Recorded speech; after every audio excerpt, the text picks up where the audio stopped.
दिल्ली की 12 निगम की सीटों पर उपचुनाव होने हैं। ये वो सीटें हैं जहां से निगम पार्षद विधायक बने हैं। सभी पार्टियां जो है अपनी जीत का दमखम भर रही हैं। चांदनी महल निगम की एक ऐसी सीट है जो कि पिछले कुछ दिनों में काफ़ी हॉट सीट मानी गई है, क्योंकि यहाँ से जो आम आदमी पार्टी के पहले नेता थे शोएब इकबाल, उन्होंने इस्तीफा भी दे दिया है और अपने निगम पार्षद को निर्दलीय शेर के निशान पर लड़ा रहे हैं। यहाँ पे दबदबा काफ़ी सालों से शोएब इकबाल और उनके बेटे आले मोहम्मद इकबाल का रहा है। यहाँ पर बीजेपी की कैसी हालत है और बीजेपी जो है किस तरह से यहाँ पे अपना एजेंडा लेके आई है, क्या-क्या उसके एजेंडे हैं। हमारे साथ बातचीत करने के लिए मौजूद हैं बीजेपी के निगम के प्रत्याशी सुनील कुमार शर्मा जी। शर्मा जी, ये बताइए, जिस तरह से जो है चांदनी महल काफ़ी हॉट सीट मानी जा रही है, क्योंकि काफ़ी बवाल हुआ इस सीट पर। गद्दावर नेता शोएब इकबाल ने आम आदमी पार्टी से इस्तीफा भी दे दिया है और अपना जो कैंडिडेट है उन्होंने निर्दलीय खड़ा किया है। क्या कहेंगे, ये इलेक्शन जो है अब चौतरफा जो है इस सीट पर नजर आ रहा है? देखो, मैं सबसे पहले तो आपका पंजाब केसरी न्यूज का धन्यवाद करता हूं। और इसमें कोई ज़्यादा लंबा चौड़ा समीकरण अब है नहीं, क्योंकि आम आदमी पार्टी का जो प्रत्याशी था, जो उन्होंने पहले अपने मामू को या जिसको भी कर दिया था, उन्होंने उसका टिकट काट दिया और इनको टिकट नहीं दिया। अब जो जल्दी में टिकट दिया है, यहाँ पे जिसको दिया है, वो जल्दी में ऐसे ही कोई ज़्यादा वो सक्रिय है भी नहीं यहाँ पे। और कांग्रेस का कहीं से आया वो भी बच्चा जो है ज़्यादा सक्रिय यहाँ नहीं रहा। यहाँ हमारी भूमिका बहुत बढ़िया है और यहाँ क्षेत्र में सभी लोग हमारे को जानते हैं।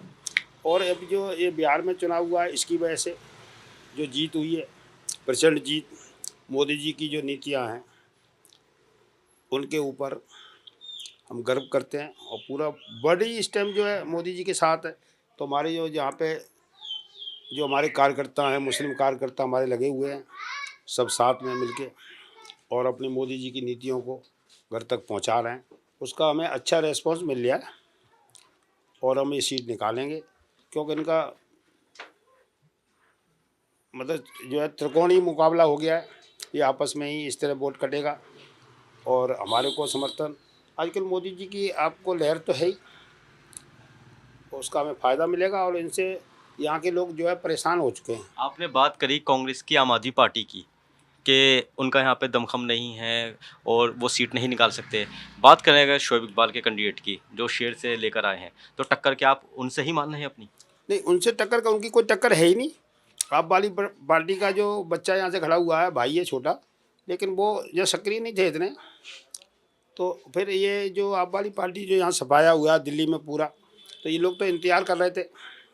अब ये मौका सही मिल गया है इनको इसको हटाने का, क्योंकि लोग समझदार हैं, लोग समझ चुके हैं कि समीकरण क्या कहता है? क्योंकि आबादी के हिसाब से देखा जाए तो मुस्लिम बहुल क्षेत्र का इलाका है ये। अब मुस्लिम क्या 96% मुस्लिम क्षेत्र था बिहार में, वो सीट हमने जीती है। तो यहाँ तो 90% है मुस्लिम। यानी मुस्लिम भरोसा दिखाया है हाँ, बीजेपी पर। तो अब जो मुस्लिम का झुकाव पूरा भारतीय जनता पार्टी की तरफ है। आप देख रहे होगे, हमने जल्द यहाँ पे पद यात्रा निकाली तो उसमें भी बहुत हमारी संख्या बहुत ज़्यादा थी। और अब घर घर जा रहे हैं, हम प्रचार कर रहे हैं, आप आए हो, देख ही रहे हो आप, तो उसका हमें फ़ायदा मिलेगा पूरा।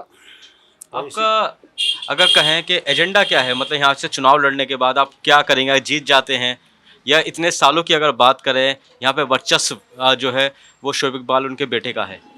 यहाँ पे हम ये जैसे अभी तक इन्होंने जो मीटर लगाने के लिए रोक लगा रखी थी, आज आज ही जो है रेखा गुप्ता जी ने ये फैसला लिया है कि किसी की बिल्डिंग अगर बुक भी है तो उसमें भी मीटर लगाएंगे हम। और मोदी जी की योजनाएं लोग फ़ायदा सब उठा रहे हैं, सब समझ चुके हैं इस बात को कि केंद्र में भी सरकार हमारी है और दिल्ली में भी सरकार हमारी है, निगम में मेयर हमारा है ही। और ये सीट पे कोई और जीत जाता है तो उससे कोई फ़ायदा नहीं मिलता, लोग समझ चुके हैं इस बात को। इसका यहाँ फ़ायदा पे बहुत सारी समस्या है जो आपने भी देखी होंगी। जाम की समस्या है, तारों की समस्या है, मकान जर्जर अवस्था के अंदर है, और इसके अलावा भी बहुत सारी समस्या हैं। तो उन समस्याओं को कैसे आप देखते हैं? इसके अलावा और क्या समस्या है, कैसे निपटारा करेंगे? निपटारा ये जैसे डीडीए के कटरे वगैरह हैं और कटरे हैं, और एक जो हमारे अवैध निर्माण हो रहे हैं यहाँ पे 6-6 मंजिल मकान बनाए जा रहे हैं और नीचे गलियों में जगह नहीं होती लोगों को चलने के लिए भी। तो इस पर रोक लगवाएंगे और यहाँ पार्किंग बनवाएंगे और सामुदायिक भवन, शादी के लिए हॉल नहीं है, लोग जो है 1-1 2-2 लाख रुपए दे के शादियाँ कराते हैं, उसका सामुदायिक भवन बनवाएंगे यहाँ पे। ये काम जो है यहाँ पे जो 30 साल से इनका वो है, यहाँ पे कोई काम ही नहीं करा यहाँ पे, तो लोग यहाँ से परेशान हैं। उसका हमारे को पूरा पूरा फायदा मिलेगा और ये सीट हम जीत के मोदी जी की झोली में डालेंगे। भारतीय जनता पार्टी। ये थे सुनील कुमार शर्मा जी, इनका साफ तौर पर यही कहना है कि ये चुनाव लड़ेंगे और जीतेंगे भी। और ये सारा श्रेय जो है देश के प्रधानमंत्री को दे रहे हैं कि अगर जीतते भी हैं तो सारा श्रेय उन्हें जाता है। लेकिन जिस तरह से ये पूरी सीट है, मुस्लिम बहुल सीट है, 90% यहाँ पे मुसलमान हैं। अब आने वाले जब वोटिंग होगी तो उसमें देखने वाली बात ये होगी कि वोट जो है वो किस तरफ जाता है। दिल्ली से कैमरामैन विनोद चौधरी के साथ वाजिद अली, नवोदय टाइम्स।